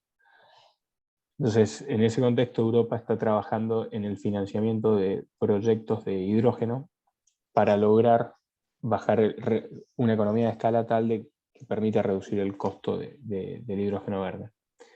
Aproximadamente hoy el hidrógeno verde en el mundo, si no recuerdo mal, ronda los $8 por kilo, y el hidrógeno gris, que es hidrógeno a partir de gas natural, depende del país, pero está en aproximadamente $1 o un poco más por kilo. Entonces el objetivo de los países desarrollados es consumir hidrógeno verde, pero para eso hay que bajar estos $8, por lo menos hacerlo competitivo ante el hidrógeno gris. Entonces, por ejemplo, Alemania está lanzando el año que viene una licitación internacional para comprar hidrógeno, y ellos, bueno, no tengo un gráfico, pero básicamente, a ver si lo voy a hacer acá muy rápido. Vamos a hacer un número muy rápido. Dibuje económico. O sea, se ve al revés seguramente, pero si este es el costo de producción, de obtención de un hidrógeno verde hoy, y este es aproximadamente uno gris, y hay que competir contra este costo, en el medio, por ejemplo, Alemania creó una empresa estatal, 100% dueña por el Estado alemán, que la financia con impuestos alemanes. ¿Y qué hace? Compraría este hidrógeno a 7, 8, pero aproximadamente $8. Ellos ponen la diferencia de $7 y lo venden en el mercado alemán a un precio competitivo para competir contra el hidrógeno gris. Ese subsidio, digamos, lo ponen a través de todos los alemanes, a través de sus impuestos. ¿Qué hace eso? Aumenta la producción de hidrógeno a nivel mundial. Cuando se aumenta la producción de algo, todos sabemos que cuando hay una especialización y un intercambio, hay ganancias y hay una reducción de costos. Al bajar los costos, esto, digamos, debería ir hacia abajo, no sé, 7, 6, 5, y a su vez, de este otro lado, puede ser que exista un carbon tax. Entonces, tal vez el costo de obtención del hidrógeno gris sigue siendo el mismo, pero el precio al mercado es más alto. Entonces, básicamente hay un waiver ahí que hace que se genere un mercado, digamos. Eso es un poco lo que está, a grandes rasgos, está haciendo Alemania. La guerra entre Rusia y Ucrania, digamos, aceleró mucho esto, porque Alemania es uno de los países que principalmente dependen del gas ruso, y se viene el invierno acá, y entonces va a ser complicado, y bueno, todos los países europeos están mirando, digamos, el hidrógeno como un vector energético que va a ayudar muchísimo a su descarbonización. Hoy salió también una noticia que el Parlamento Europeo creo que creó un banco de hidrógeno con también un objetivo similar, pero básicamente el objetivo es generar una economía de escala tal que el costo del hidrógeno verde se reduzca. Y en ese contexto, perdona, una sola línea respecto a Argentina. Argentina tiene grandes posibilidades porque de los 4 principales costos que mencionaba que tiene la obtención del hidrógeno verde, El CAPEX renovable y el CAPEX de electrolizadores es en parte un commodity a nivel mundial. El costo es, o sea, hay 3 o 4 fabricantes de electrolizadores y para todos va a ser el mismo costo económico. Tal vez financieramente cambia, pero económicamente más o menos es el mismo. Pero Argentina tiene un punto muy a favor, que es el capacity factor, sobre todo de energía eólica en varias partes del país, pero sobre todo en Patagonia, que ronda en algunos casos el 60% en eólica onshore, o sea, en tierra. Para que tengan una noción, Europa continental aproximadamente tiene un 30% de capacity factor en eólica, y los parques offshore, o sea, en el mar, están teniendo capacity factor de 40-45%. O sea, 30, Argentina 60, el doble, en algunos sectores de la Patagonia, y Europa con eólica offshore 40-45. O sea, superamos el capacity factor de Europa en el mar. En el mar, al haber menos roce del viento con la superficie, hay mayor, no hay montañas y algunas otras cosas más, hay mayor cantidad de viento y mayor posibilidad de mayor utilización de ese recurso. Y por último, el costo de un parque offshore, por supuesto, por su complejidad técnica que tiene de ir a instalar aerogeneradores en el mar, es más alto. Entonces Argentina tiene, digamos, una ventaja competitiva por ese lado. En el último costo que mencioné, que es el cuarto costo principal de la obtención de hidrógeno verde, que es el costo de capital, Argentina tiene, digamos, un déficit. Hoy Argentina, digamos, es un país con un riesgo, valga la redundancia, muy alto, que hace que el costo de capital sea elevado para este tipo de proyectos. Y ahí podríamos introducirnos en temas de Project Finance y Corporate Finance, que son para otro momento, digamos, pero para que la gente tal vez los escuche por lo menos.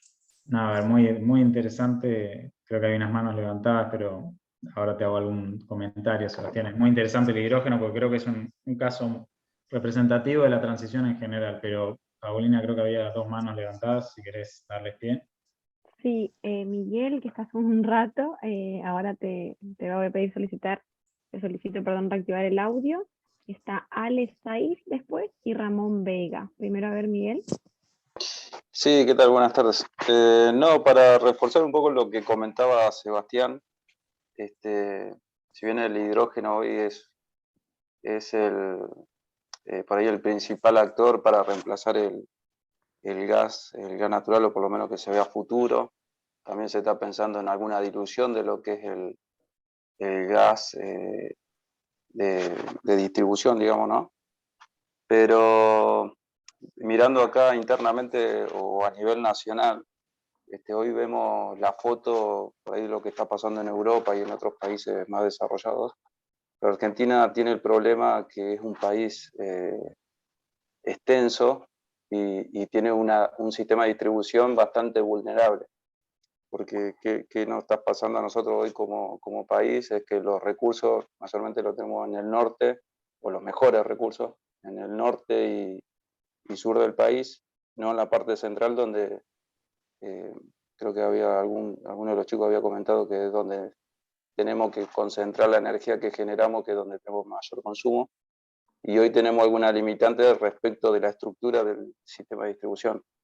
Entonces, solamente un comentario es que independientemente de estos recursos y que está saliendo las oportunidades para exportar no solamente el gas natural, ahora que se reactivó lo de Vaca Muerta, y que la exportación puede ser un caso muy favorable para el crecimiento económico del país, que no sea hoy el hidrógeno o los recursos, lo tenemos que tratar como un país que no sea una oportunidad de exportar algún combustible renovable, por así decirlo, y sea algo transitorio, como nos ha pasado en otras oportunidades o con otros recursos que Argentina tenía disponible, y empecemos a trabajar con una política de Estado, porque hoy lo que a nosotros nos está faltando, independientemente de tener el recurso, la tecnología y el conocimiento, porque hay mucha muy buena mano de obra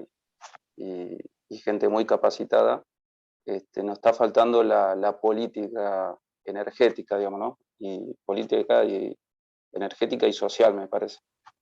Pero bueno, era un poco para reforzar lo que decía Sebastián, que en Europa viene muy bien, pero yo creo que ellos ya transitaron esa etapa y nosotros como que nos estamos salteando varios escalones de donde hoy Argentina está pensando en crecer.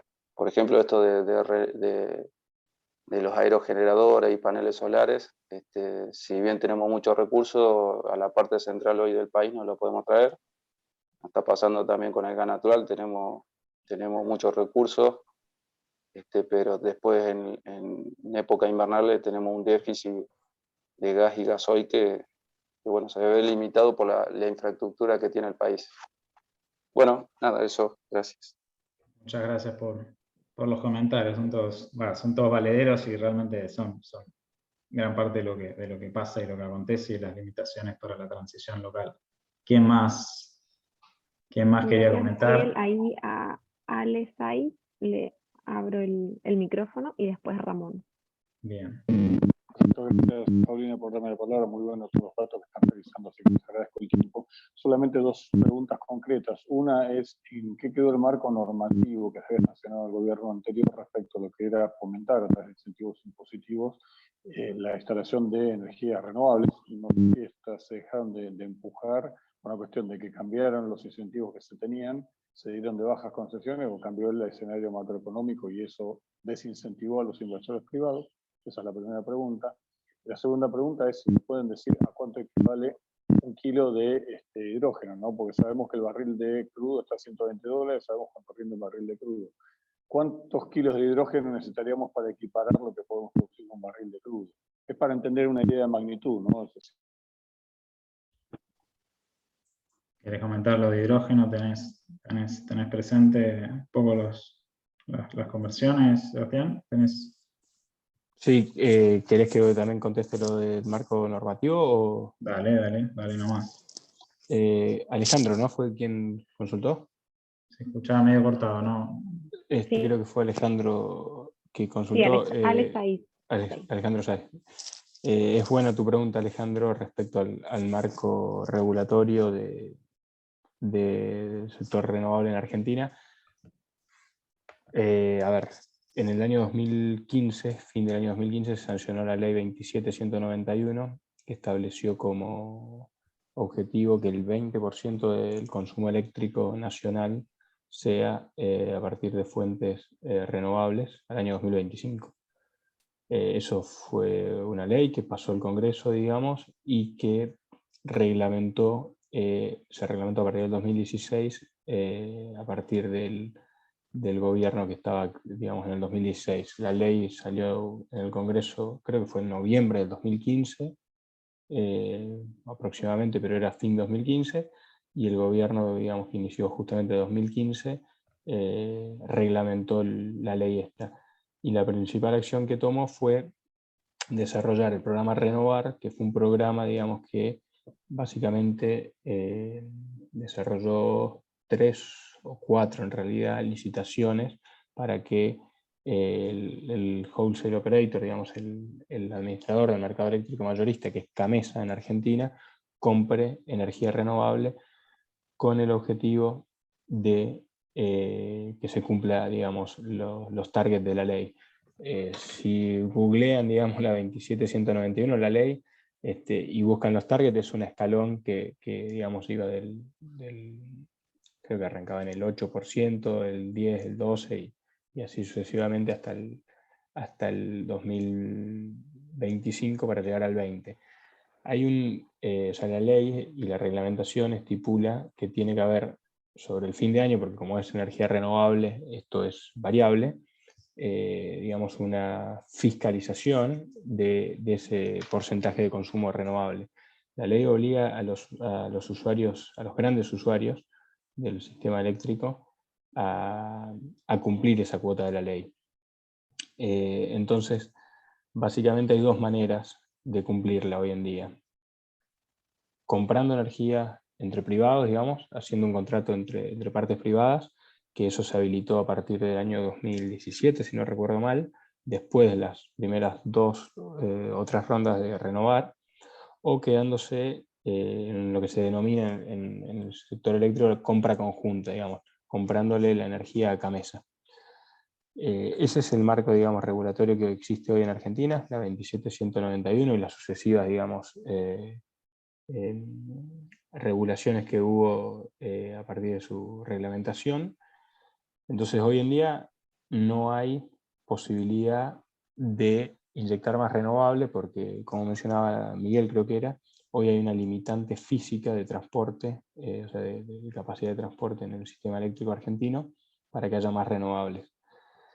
Hay una limitante física, digamos, legal, porque hay algunos proyectos que ya están, digamos, adjudicados, pero no se están terminando de construir, sobre todo varios solares que fueron adjudicados en las últimas rondas renovar. Tal vez estoy siendo un poco específico para aquellos que no están en el tema eléctrico, pero digamos, todo esto después lo pueden consultar o googlear mucho, porque es muchísima información pública y cualquier consulta obviamente a disposición. Entonces hoy en día, porque creo que muchas veces la pregunta final es, bueno, si yo quiero consumir energía renovable hoy, ¿qué puedo hacer? Y los grandes usuarios lo que pueden hacer es, básicamente hoy son contratos entre privados. Se denomina MATER, Mercado a Término de Energía Renovable. Hay varios proyectos y se están desarrollando varios proyectos nuevos en Argentina con una capacidad de transporte ya totalmente limitada. Así que ese es el marco regulatorio en lo que refiere a energía renovable principalmente, pero también hay que tener en cuenta la ley de generación distribuida, que se sancionó también hace unos años, que permite la generación renovable a escala domiciliaria, digamos, y la posible inyección de esa generación doméstica en la red de energía, en el interconectado, digamos. Ese es un punto, digamos, que Argentina tal vez no esté desarrollando de una forma que yo considero que sería interesante que lo haga.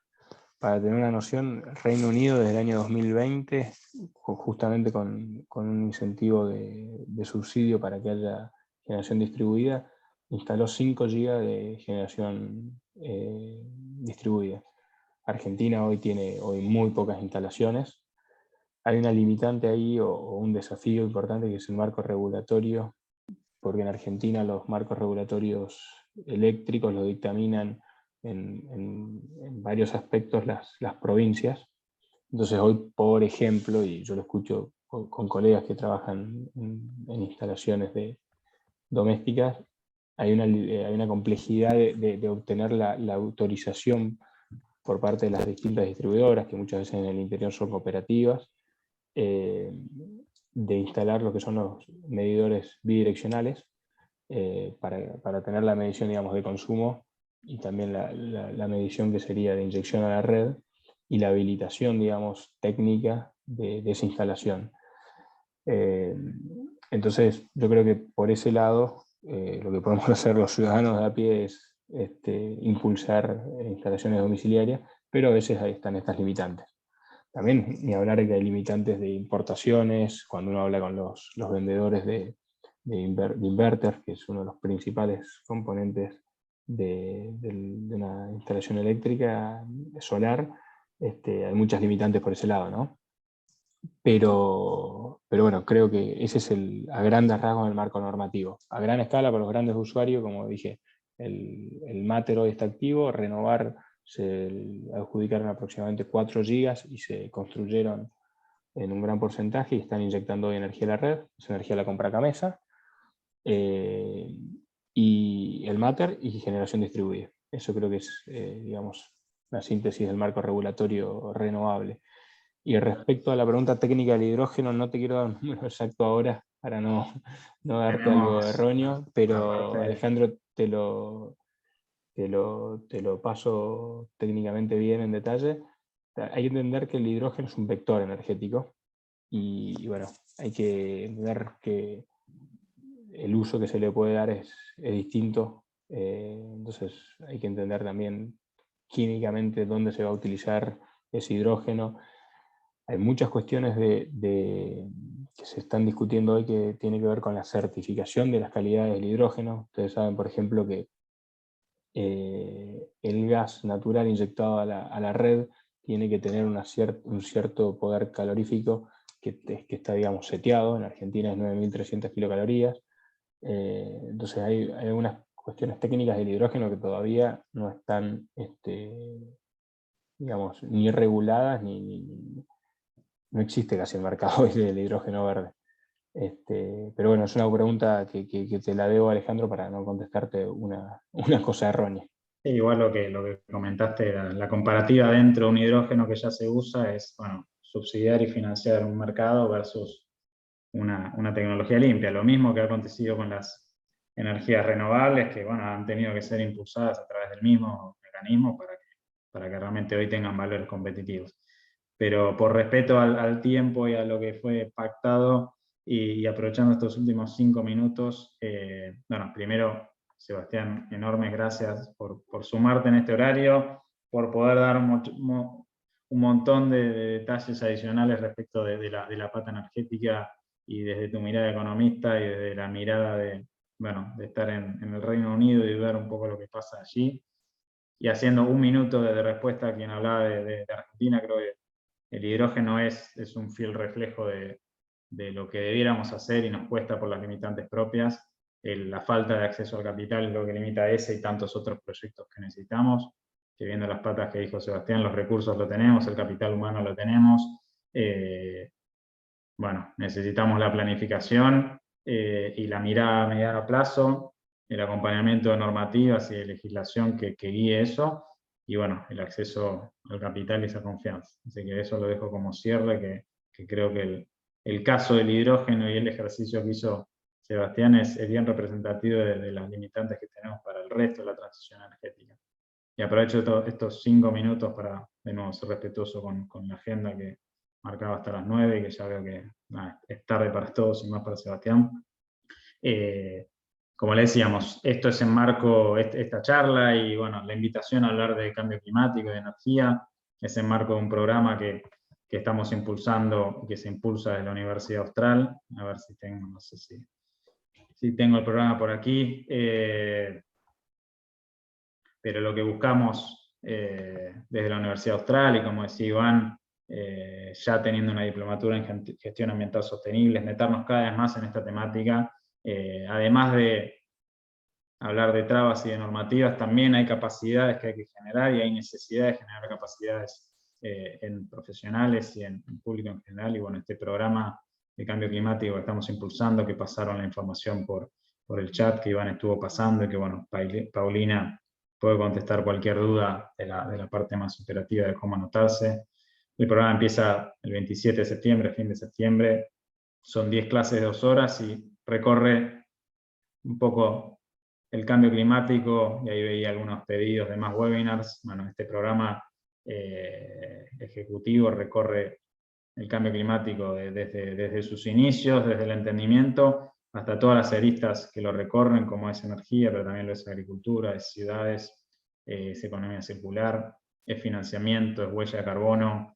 Es un programa que va a contar con mucho contenido, pero que también con parte práctica, con casos, con empresas invitadas.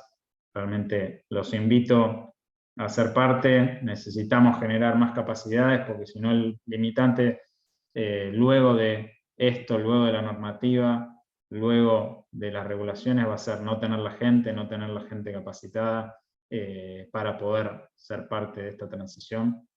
Así que es una pata que también necesitamos cubrir, y eso es lo que buscamos hacer de la Austral. Generar capacidades en temas que se necesitan, el cambio climático, la huella de carbono y el conocimiento de estos temas es algo que necesitamos, y que por eso los invitamos y los convocamos al que le interese, que pida la información. Creo que fue por el chat, ahí la tienen enviada, nos consultan. Iván, que estuvo hablando, es el director del programa, y somos un amplio cuerpo de docentes para tratar de canalizarlo de la mejor manera y realmente generar más conocimiento en el tema de cambio climático. Así que gracias a todos por sumarse. Realmente son altas horas de la noche para estar hablando de cambio climático, así que gracias, lo celebro. Y bueno, y un agradecimiento especial a Iván, al equipo del Austral y Sebastián por sumarte y por darnos mucho más profundidad en este tema. Así que bueno, muchas gracias. Gracias, provecho Pablo, gracias Iván y equipo por la invitación y obviamente a disposición para cualquier consulta. Si quieren les dejo mi correo ahí, pero si no entiendo se lo pueden pedir al equipo, creo que lo escribí bien. Pero es mi nombre y apellido @gmail, y bueno, agradecerles por la invitación y felicitarlos por la iniciativa del programa, porque creo que, como dije cuando empecé mi intervención, es interesantísimo de todos los profesionales que podemos tengamos un mayor entendimiento del tema cambio climático. Muchas gracias a todos. Gracias a todos por conectarse. Buenas noches para todos, de todos los lados que se han conectado.